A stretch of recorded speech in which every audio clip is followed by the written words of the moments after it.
मथुरा आम आदमी पार्टी के राज्यसभा सांसद एवं उत्तर प्रदेश प्रभारी संजय सिंह की रोजगार दो, सामाजिक न्याय दो पदयात्रा का मथुरा में समापन हो गया। ये पदयात्रा गोवर्धन चौराहा स्थित एक गेस्ट हाउस से शुरू होकर पैदल मार्च के रूप में शहर के इस्लामिया इंटर कॉलेज पहुंची, जहां एक विशाल जनसभा का आयोजन किया गया। सभा में सैकड़ों की संख्या में पार्टी कार्यकर्ता, पदाधिकारी और समर्थक मौजूद रहे। इस दौरान मथुरा के स्थानीय पदाधिकारियों के साथ साथ उत्तर प्रदेश के विभिन्न जिलों से आए पदाधिकारी, प्रदेश अध्यक्ष और दिल्ली से कई विधायक भी शामिल हुए। जनसभा को संबोधित करते हुए संजय सिंह ने प्रदेश की भाजपा सरकार पर जमकर निशाना साधा। उन्होंने कहा कि उत्तर प्रदेश में युवाओं को रोजगार नहीं मिल रहा है और सामाजिक न्याय की स्थिति भी बेहद कमजोर है। उन्होंने आरोप लगाया कि सरकार स्वास्थ्य, शिक्षा और विकास जैसे महत्वपूर्ण मुद्दों पर ध्यान देने के बजाय केवल जुमलेबाजी कर रही है। संजय सिंह ने बताया कि यह पदयात्रा 3 अप्रैल को आगरा से शुरू की गई थी, जिसका उद्देश्य युवाओं के लिए रोजगार और समाज के हर वर्ग के लिए न्याय की मांग को लेकर जनजागरण करना था। उन्होंने कहा कि 9 अप्रैल को भगवान श्री कृष्ण की नगरी मथुरा में इस यात्रा का समापन किया गया है। लोग हमसे कहते हैं रोजगार का सवाल आपने क्यों उठाया? कौन सा सवाल उठाए? ये भारतीय झगड़ा पार्टी के लोग ये तो 80-20 का सवाल खड़ा करते हैं। हिंदू को मुसलमान से लड़ाओ, हिंदू को सिख से लड़ाओ, हिंदू को ईसाई से लड़ाओ, फिर हिंदू को हिंदू से लड़ाओ, अगड़ा को पिछड़ा से लड़ाओ, अगड़ा को दलित से लड़ाओ। सारे देश में खाली लड़ाई झगड़ा, जाट को गैर जाट से लड़ाओ, मराठा को गैर मराठा से लड़ाओ। तो मैंने भाजपाइयों से कहा, भाजपाइयों तुम्हारी पार्टी का नाम भारतीय जनता पार्टी नहीं, भारतीय झगड़ा पार्टी है, झगड़ा पार्टी। वो हंगामा करने चले आते हैं, कभी होटल में घुस के किसी को मार रहे हैं, कभी पार्क में घुस के किसी को मार रहे हैं, कभी चर्च के सामने हनुमान चालीसा पढ़ रहे हैं, कभी मस्जिद के सामने रामचरितमानस का पाठ कर रहे हैं। अरे हनुमान चालीसा पढ़ना है तो बजरंग बली के मंदिर में जाओ, और रामचरितमानस का पाठ करना है तो मस्जिद में नहीं, भगवान श्री राम के मंदिर में जाओ। भगवान ने ये कहा है आपसे। आप हमेशा नफरत की बुनियाद पे राजनीति करते हो, नफरत की बुनियाद पे वोट मांगते हो। उत्तर प्रदेश में 50,000 सरकारी स्कूल बंद हो गए मेरे दोस्तों। कौन पढ़ता है वहां पर? गरीब का बच्चा, मजदूर का बच्चा, किसान का बच्चा, दलित का बच्चा, पिछड़े का बच्चा। जो आदमी अपने बच्चे की फीस नहीं दे सकता, उसका बच्चा सरकारी स्कूल में पढ़ता है। 50,000 सरकारी स्कूल बंद हो गए। कोई हिंदू संगठन नहीं बोला जिस हिंदू का खून न खौला खून नहीं वो पानी है, अरे ये स्कूल तो खुलना चाहिए। किसी ने नहीं कहा। अभी हमारे साथी पदम फौजी जी बोल रहे थे, जो बरसाना के चेयरमैन है, अन्ना आंदोलन से हमारे साथ जुड़े हुए हैं। हमने कभी भी नफरत की बात नहीं की। हमने कहा मोहब्बत की बुनियाद पे हिंदुस्तान आगे बढ़ेगा, नफरत की बुनियाद पे एक परिवार आगे नहीं बढ़ सकता। देश तो बहुत बड़ी चीज है, इंसान बनेगा। अरे इंसान ने कहीं तो पाठ सिखाया, सबने मानवता कहीं तो पाठ सिखाया।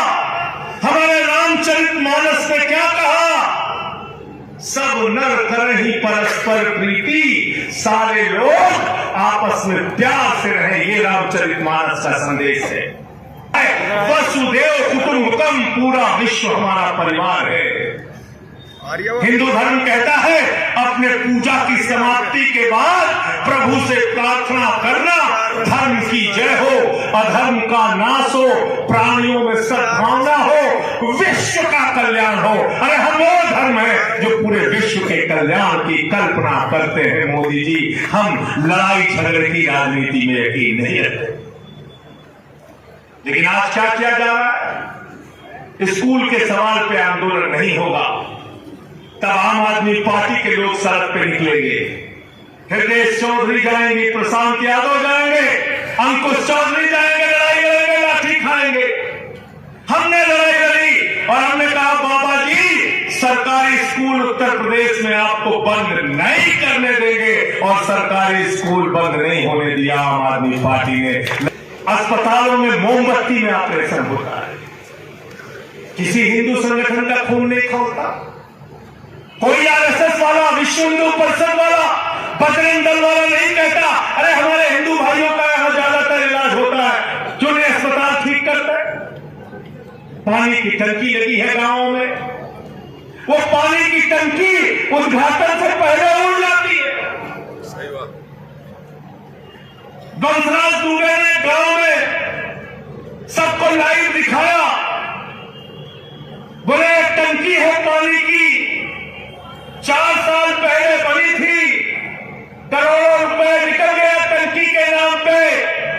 मीडिया वालों ने कहा टंकी कहां है, बंसराज दुबे ने कहा टंकी हवा में। पैसा निकल गया करोड़ों रुपए, सड़कें बनती हैं पैसा निकल जाता है, पुल बनता है पैसा निकल जाता है, स्कूल बनता है पैसा निकल जाता है, अस्पताल बनता है पैसा निकल जाता है। मौके पे ना स्कूल होता है, ना सड़क होती है, ना अस्पताल होता है, ना टंकियां होती। चल रहा है भ्रष्टाचार। कोई हिंदू संगठन का व्यक्ति नहीं कहता, आरएसएस वाला, बजरंग दल वाला, विश्व हिंदू परिषद वाला कि इस पर हमारा खून खौलता है। अभी मैंने पार्लियामेंट में तो कहा मोदी जी के सामने, आपको पता है, आप अगर सोचोगे तो आपको गुस्सा आएगा, मुश्किल यह है आप सोचते नहीं, आप अपनी समस्याओं के बारे में जानते नहीं। किसान कहता है कर्जा माफ कर दो, सरकार कहती है पैसा नहीं है।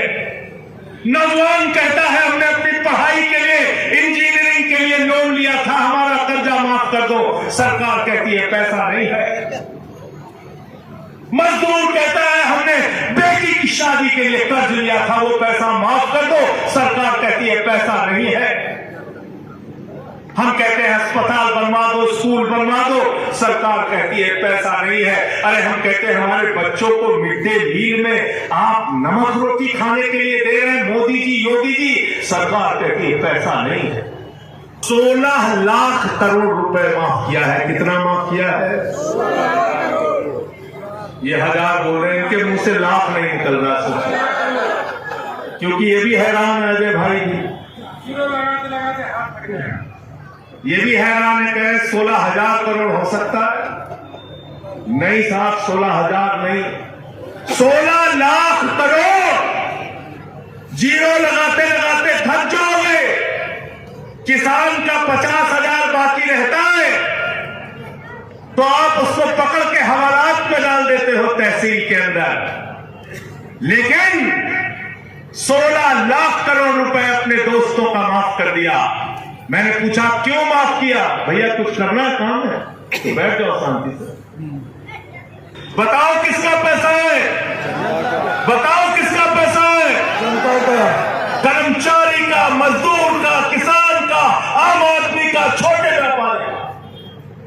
वो पैसा कौन लेके भाग गया? 20,000 करोड़ लेके नीरव मोदी, मेहुल चौकसी भाग गया। 10,000 करोड़ लेके विजय माल्या भाग गया। 6,000 करोड़ लेके नितिन संदेशरा भाग गया।